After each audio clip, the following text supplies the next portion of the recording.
ہمیں صرف ایک ہی قرآن پر عمل کیوں کرنا ہوگا؟ ایک ہی قرآن پر عمل کرنا کیوں ضروری ہے؟ اب سنیں قرآن میں نبی سلام علیہ کیا کہتے ہیں۔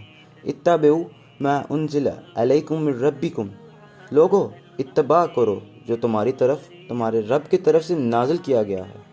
اور نازل کیا گیا ہے؟ سنیں نبی کیا کہہ رہے ہیں قرآن میں، وَأُوحِيَ عَلَيَّ هَٰذَا الْقُرْآنُ، اور میری طرف یہ قرآن وحی کیا گیا ہے، وہی قرآن کیا گیا ہے۔ اب سنیں نبی کو قرآن کے بارے اللہ کیا کہنے کا حکم دیتے ہیں۔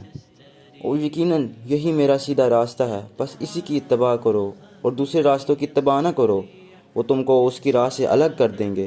یہ اللہ نے تم کو قرآن کے ساتھ حکم دیا ہے تاکہ تم نافرمانی سے بچ جاؤ۔ یہ ہے نبی اسلام کے لب مبارک سے نکل قول۔ اب جو بندہ قرآن کے علاوہ دوسری کتابوں کی پیروی کرتا ہے، ان پر عمل کرتا ہے، وہ تو پھر نبی کی سنت سے باغی ہوا نا۔ محمد سلام علیہ نے بھی یہی کہا کہ قرآن کی اتباع کرو۔ پھر قرآن کے علاوہ کیوں دوسری کتابوں کی اتباع کی جاتی ہے، جس طرح کہ صحیح بخاری، صحیح مسلم، سنن ابو داؤد، سنن نسائی، جامع ترمذی وغیرہ وغیرہ کو فرض کر کے دین کا حصہ بنا لیا گیا ہے؟ کیوں ایسا کیا گیا ہے؟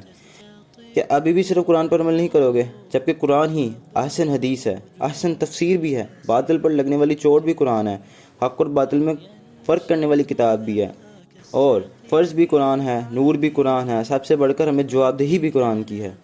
تو جو لوگ قرآن سے ہٹ کر کام کرتے ہیں اور کہ اللہ کو کم مانتے ہیں، ان کا معاملہ اللہ کے سپرد، خود ہی اللہ قیامت کے دن ان سے نپٹ لے گا، کیونکہ فَإِنَّمَا عَلَيْكَ الْبَلَاغُ وَعَلَيْنَا الْحِسَابُ، بس آپ پر پہنچانا فرض ہے اور ہم پر حساب فرض ہے۔ اور وَكَافَى بِرَبِّكَ هَادِيًا، اللہ ہدایت دینے میں کافی ہے، اور اللہ کی ہدایت کیا ہے؟ قُلْ إِنَّ هُدَى اللَّهِ هُوَ الْهُدَى